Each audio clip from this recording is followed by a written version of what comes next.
Ce jour, 11 août 2025, chers internautes, bienvenue à bord de cette capsule intitulée Bravo et merci au doyen Robert Bourget. Qui est ce doyen Robert Bourget?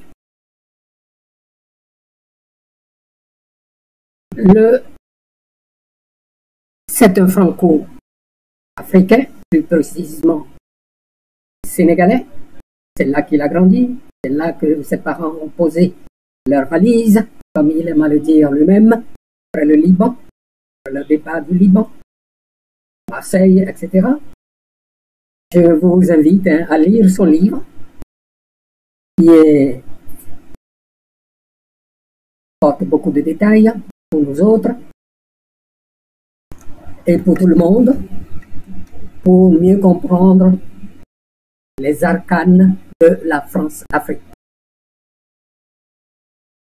Son feu papa, comme il aime à le dire lui-même, est un ami de Jacques Foccart, de Pompidou, de tous ces grands messieurs qui ont fait la Ve République de France, bien avant le Sarkozy et le Macron. Et il a été, en tant qu'étudiant, protégé de Jacques Foccart, et par la suite son successeur. C'est une personne très fidèle dans ses amitiés. Et il a pas mal d'admirateurs sur le continent, de Dakar, Sénégal, jusqu'à Libreville, au Gabon. Il connaît inside out des deux côtés, aussi bien dans l'opposition que le tenant du pouvoir en Afrique et en métropole. Il a rendu d'éminents services à ce monde. Il a été enseignant en Côte d'Ivoire, où il avait comme collègue Laurent Gbagbo, Léa Fine-Guessan. Il connaît tous ces grands messieurs qui, à l'heure actuelle, se bataillent pour l'élection présidentielle du 25 octobre en Côte d'Ivoire. Malheureusement, dans des conditions conflictuelles, je dirais même antagoniques, du fait de l'entêtement de Alassane Dramane Ouattara, le monsieur qui a mis en place un régiment avec son compère, pas compère, excusez-moi, son confrère du Bénin, le président Patrice Talon, pour attaquer le Niger. Parce que leur ami Mohamed Bazoum a été renversé. Bref, je tenais à lui consacrer ce dossier. Parce que M. Robert Bourget en a vu de toutes les couleurs. Pour ne pas aller trop loin dans les détails, à un moment donné, il a reçu un coup de pied des métropolitains. Et, comme c'est un intellectuel de haut volet, il est juriste par formation, il a gardé toutes ses notes et a écrit donc le livre intitulé « Ils savent que je connais ». Et après donc la publication de ce livre, il fait bien entendu le va-et-vient entre l'Europe et donc l'Afrique. C'est un monsieur très au fait et au courant de toutes les manigances de nos républiques bananières. Et à la publication de son livre, il a fait pas mal de plateaux. Je me suis posé la question de savoir s'il est sincère. Et avec lui, il y avait l'ex-chargé des affaires extérieures du Parlement de l'Union européenne, qui revendiquaient leur africanité. Robert Bourgi est un homme international. Il aime le Liban, le pays d'origine de ses parents. Il aime l'Afrique et il aime la France. Il est sorti pour prendre en somme, pour se repentir, pour prendre en somme le contre-pied de tout ce qu'il avait semblé défendre, pas semblé, il a défendu, parce qu'il a même servi également de convoyeur de fonds, même si lui-même il ne les transportait pas, essentiellement pour Jacques Chirac. Il se chargeait donc de récolter de l'argent, et même dans le djembé, pour certains hommes politiques. Aussi bien de droite que de gauche, hein, il les connaît tous. Bien. Et appelle, nous les Africains, à prendre nos responsabilités. En gros, il est révolté contre ce que nous avons toujours appelé la France-Afrique, cette superstructure fondée sur les 11 accords de vassalisation et que eux, ils appellent décolonisation. Ils lancent un appel aux Africains de tout faire pour mettre fin à ce système et engager, et que les Africains s'engagent, de la nouvelle génération, bien sûr, s'engagent dans un nouveau partenariat avec la métropole. Mais comme parfois l'Élysée et la bourgeoisie française sont tellement condescendants vis-à-vis de nos autres Africains, j'attends de voir cela. Ça n'arrivera jamais. Peut-être la génération des Français d'après. Bien, sans trop tarder, je vais tout de suite vous faire écouter son plaidoyer.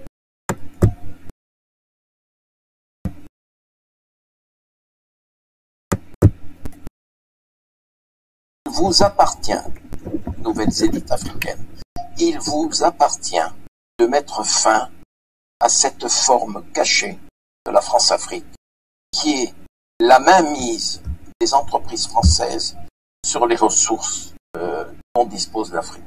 Il vous appartient de le faire. Et c'est pour cela que dernièrement,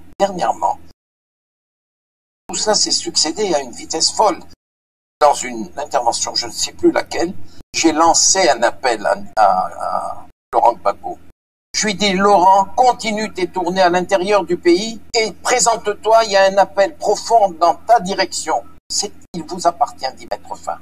À égalité. Côte d'Ivoire traite à égalité avec la France. Il vous appartient, nouvelles élites africaines, il vous appartient de mettre fin à cette forme cachée de la France-Afrique, qui est la mainmise des entreprises françaises sur les ressources dont dispose l'Afrique. Il vous appartient de le faire. Et c'est pour cela que dernièrement, tout cela s'est succédé à une vitesse folle. Dans une intervention, je ne sais plus laquelle, j'ai lancé un appel à Laurent Gbagbo. Je lui dis, Laurent, continue tes tournées à l'intérieur du pays et présente-toi, il y a un appel profond dans ta direction. Il vous appartient d'y mettre fin. À égalité. Côte d'Ivoire traite à égalité avec la France. Il vous appartient, nouvelles élites africaines. Il vous appartient. Après cette deuxième fois, pour ceux d'entre nous qui ne connaissons pas qui est Laurent Gbagbo, hein, c'est donc un des anciens présidents, et lui particulièrement a été défenestré, vitrifié, comme aimait à le dire l'ex-président Sarkozy, de son palais, à la suite de quoi Ouattara est venu en 2010-2011, et il y est resté jusqu'à maintenant et cherche même son 4e mandat. Et il s'est fait une autoroute à écarter tous les rivaux potentiels qui pouvaient le mettre en difficulté, dont Laurent Gbagbo. Je ne vais pas plus. Je n'en dis pas plus sur ce point. Mais, s'agissant de la France-Afrique, il a dit quelque chose d'important.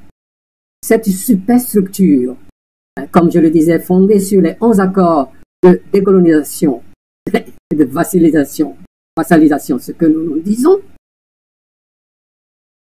c'est ce qu'il dit, la mainmise sur nos ressources. Et voilà. Et avant d'aller sur le deuxième clip, pour qu'on l'écoute, eh bien, je vais vous montrer cette page très utile pour nous. Cette page que je vous montre est le mapping des compagnies, des sociétés étrangères et des compagnies étrangères. La source, c'est de la bourse de Londres, des matières premières en Afrique. Cette carte. Si jamais ça vous intéresse, je peux préparer un dossier là-dessus. Ou vous me mettez dans les commentaires, je vais l'éclater et préparer un dossier là-dessus. Bien. Voilà en fait de quoi il s'agit. Bien sûr, il y a les ressources humaines pour jouer des rôles auxiliaires, subalternes. Et il y a aussi ce qui les intéresse surtout, jusqu'à Trump maintenant, ce sont les ressources du sol, sous-sol, des eaux, des rivières, des océans, qui les intéressent. Le reste, et rappelez-vous, Covid, comment ils ont pris le Covid pour eux, certains ont pris même jusqu'à 6 fois plus que leur population a besoin, et ont privé les Africains et les Caribéens, les hommes du Sud, et bien de ce côté-ci du monde, même s'ils ont l'argent pour payer. Et une fois qu'ils ont fini d'épuiser nos ressources, vous pouvez, je vous laisse imaginer ce qui va advenir de nous. Bien, sans trop tarder là-dessus. Parce que si vous voulez un dossier, je peux vous faire le dernier clip du doyen. Ce dernier clip du doyen, j'espère que la technique sera de notre côté. Bravo, écoutons-le. À la veille de la marche pacifique, je tiens à inviter à définir dans l'ordre. Je me réjouis qu'il y ait un fiscal intéressant qui rejoint le monde. Dans ce pays, la Côte d'Ivoire, attend danger. Vous voyez comment la Côte d'Ivoire garde, l'Afrique garde. J'en appelle à vous, Yann, Pascal, Charles, ainsi qu'à tous. En homme un homme responsable. Ce que vous êtes tous, vous avez Laurent, toi tu as été chef de bataille.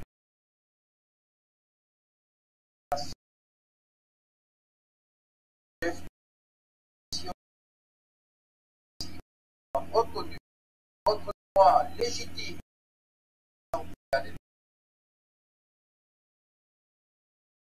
Dernièrement, j'ai adressé une ivoirien demandant de vous accorder droit.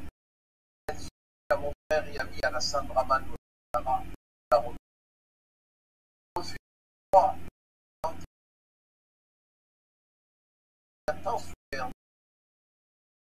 face à Alassane, face à la paix, à la démocratie, tout ami, est le seul à pouvoir permettre de faire démocratique et transparent.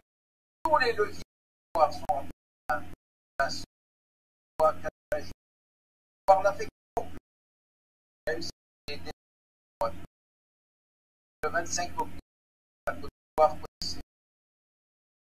Ouverte à tous, grâce à ta seule message. Alors retentir dans tout le pays la mort. Ton nom entrerait alors dans la glorieuse histoire du monde. Viens à dire mandaté par personne, je ne suis servi à la sainte la presse libre. Elle ne l'est pas. Le quatrième pouvoir de l'État doit être protégé en permanence et la censure disparaître. À toi aussi, Mamando Ouattara, j'envoie ce protéger tous les citoyens de la Côte d'Ivoire. Je dis bien les citoyens de la Côte d'Ivoire. Tu assumes si bien ce rôle à la tête de ta fondation. Toi, normalement, à tous, sans distinction, larmes du bonheur et de la joie que nous avons, pas les larmes de la peur, la paix, la paix, ça, et régner la paix dans ce pouvoir.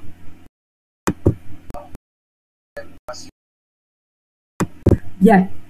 Voilà donc la fin.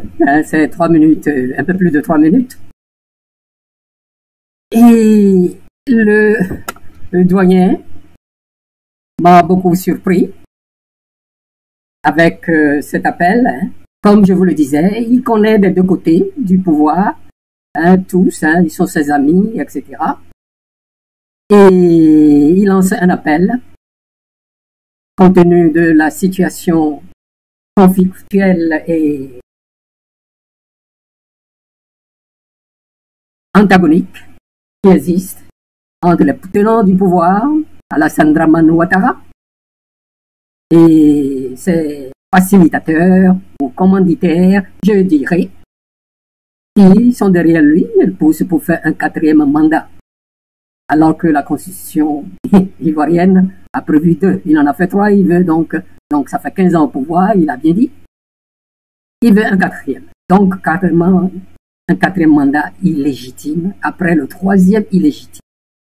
Et l'opposition a appelé à un défilé, à une marche, pour l'empêcher de se présenter pour cette 4e candidature, ce 4e mandat. Et je vous ai donné un aperçu de comment le doyen Robert Bourgi défend aujourd'hui le contraire de ce qu'il a défendu dans son jeune âge et au soir de sa vie, prend fermement position et exhorte les Africains à se prendre en main. Et je le dis, j'étais personnellement, je me doutais de sa sincérité. Bon, avant de quitter cette page, j'avais dit que c'est un monsieur qui est très fidèle à ses amitiés. Regardez bien derrière lui. Vous avez le drapeau bleu, blanc, rouge de la France. Et au milieu, dans le blanc, il y a la croix de Lorraine, qui est le symbole de la droite française, pour être bref. Et à côté de sa droite, de son oreille de droite, ce qui fait votre gauche, il y a la photo, je crois, de Jacques Foccart, son protecteur, qu'il admirait beaucoup, à qui il a succédé et a fait de bonnes choses pour la classe politique française. Il a été évidemment répondu, il a été bien sûr remercié de très bonne façon. Et il ne regrette pas. Il ne regrette pas. Et sur sa gauche, c'est-à-dire notre droite, il y a la photo de Feu Bongo qu'il aimait appeler son papa. Parce qu'il faisait le va-et-vient entre Libreville, Dakar et Paris plusieurs fois dans l'année. Comme je le disais, il n'était pas le transporteur en tant que tel de billets ou des djembés qui contenaient les billets. Djembé, c'est un instrument de musique dans lequel étaient entassés des dollars, des billets de toutes sortes pour financer les campagnes de ces politiciens français, surtout la droite française. Et derrière lui, je suppose, j'ai supposé que c'est son feu père qu'il aimait tendrement. Ensuite, je crois voir aussi, un peu plus loin, la photo de Gamal Nasser, le feu président de l'Égypte. Comme je le disais, c'est l'homme de trois cultures. La culture arabe, de type libanais, la culture française, qu'il maîtrise, bien, mieux que moi, et la culture africaine également. Et je le répète, hein, je doutais beaucoup de sa sincérité. Alors, je reviens donc à la page de garde. Sur cette page de garde, hein, que vous voyez là, c'est très, ma foi, dessin de presse que j'ai trouvé. Tout au-dessus, c'est quand les Toubabs sont arrivés, ils nous ont trouvés avec nos cultures, nos croyances, c'est-à-dire nos cultes, et se foutaient de nous, voyez bien. Et pendant donc tout ce temps, depuis les razzias jusqu'à ce jour, ils ont continué à vilainiser, à diaboliser nos croyances, nos philosophies, nos nourritures, nos habillements, tout ce que vous voulez. Or, il se trouve que la pendule de l'histoire ne s'arrêtant pas, eh bien, nous avons changé de place, en somme. C'est nous, maintenant, les pygmées, les bamboulas, comme ils aiment nous appeler, les grands enfants, qui les regardent, eux, ils se prosternent pour prier leur Jésus, qui nous ont vendus, et que, malheureusement ou heureusement, beaucoup d'entre nous, nous avons conservé sur le continent. Mais nous avons nos propres croyances, nos propres cultes, etc. Et les Africains y travaillent, dont l'éminent Cheikh Anta Diop et bien d'autres qui travaillent là-dessus. Bien. Et juste à gauche, vous avez vu, j'ai mis une vignette du doyen où j'ai pu donc capter avec « Je me réjouis ». Alors, donc, ces dernières 65 années de néocolonisation de France-Afrique, entre-temps, en 90, nous avons eu la Baule, donc avec la Baulcratie, la démocratie qui nous a été imposée par François Mitterrand à Baule, est venue avec plus de déboires. Cette démocratie multipartite nous a apporté les tripatouillages de constitution, les vols d'élections,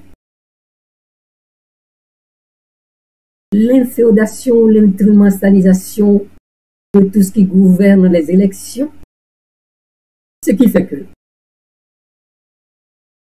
de Yaoundé, je dirais même Brazza, descend un peu plus loin, jusqu'à Dakar, surtout dans le précaré français, nous avons connu des moments très difficiles. Très difficiles. Plus difficiles en termes de gestion de nos États, en termes de gouvernance. Certains pays sont toujours là, écrasés, chloroformés, mais la lutte continue. Alors, ce monsieur, que maintenant j'appelle mon doyen, sort à la fin de sa vie pour nous dire ce que les Africains patriotes ont toujours dit. Et beaucoup y ont perdu de leur vie. Beaucoup n'ont pas pu regagner leur pays. Tu restes dans nos États, ou tu es en prison, ou tu es sous terre. Et beaucoup de nos cadres sont ainsi éparpillés dans le monde. Et vous avez vu le premier élément, hein? Il appelle franchement à lutter parce que les Africains prennent en main et mettre fin à cette emprise des compagnies françaises. C'est ce que nous avons toujours dit. Il nous a rejoints. Bon, pour ne pas trop traîner, je veux appeler le doyen à ceci. de bonnes choses se passent au Sénégal. Les deux tenants du pouvoir, c'est-à-dire le PASTEF, sont sortis de prison pour se retrouver au palais. Je sais que vous avez un important carnet d'adresses. Donnez-leur des conseils. Aidez-les. Ils prennent vos conseils s'ils veulent, ils sont libres. Mais dans le même temps, faites tout. Et c'est mon premier point. Ne leur mettez pas le bâton dans les roues à ces jeunes tenants du pavé de génération que vous appelez et qui sont aux affaires à Dakar en ce moment. Laissez-les faire travailler de manière méthodique, scientifique, avec transparence. On ne pourra pas parler de chasse aux sorcières, comme vous avez dit une fois au cours de votre émission. C'est mon premier point. Le deuxième point, vraiment, je vous invite, je vous encourage, pas seulement pour la Côte d'Ivoire, pas seulement pour le Sénégal, pour les autres États francophones d'Afrique aussi, intervenez, dites quelque chose et prenez position fermement en faveur des populations africaines. Ils vous en seront reconnaissants. Ils vous en seront reconnaissants. Ça va réveiller certaines populations de la torpeur, de la peur qu'on leur a instillée à ce jour. Alors, mon doyen, vous avez encore beaucoup de la pâte à pétrir. Et tout ce que je peux demander pour vous, c'est la bonne santé. Bonne santé. Et toujours cette même vigueur, cette brillance qui sort de vous au soir de votre vie. Ne le conservez pas seulement pour la Côte d'Ivoire ou le Sénégal. Étendez cela, répandez cela à ce qui était convenu d'appeler le précaré français. Pour ma part, il faut dire que j'ai jamais été votre admirateur, mais l'itinéraire que vous avez choisi m'amène à reconsidérer ma position vis-à-vis de vous. Sachez tout simplement que les Africains de votre génération qui sont encore en vie, beaucoup ont souffert de votre politique du passé, mais du fait de vos actions, de vos positions que vous prenez maintenant, vous continuez, nous passerons aisément l'éponge. Passerons aisément l'éponge. Donc, ma foi, allez-y. Ne regardez plus en arrière. Oubliez ces faux types de la métropole. Vous êtes bien sur le continent, vous le savez, que ce soit à Dakar, que ce soit à Brazzaville, que ce soit à Lomé, que ce soit à Abidjan. Vos amis vous accueilleront partout. Vos amis vous accueilleront partout et vous protégeront.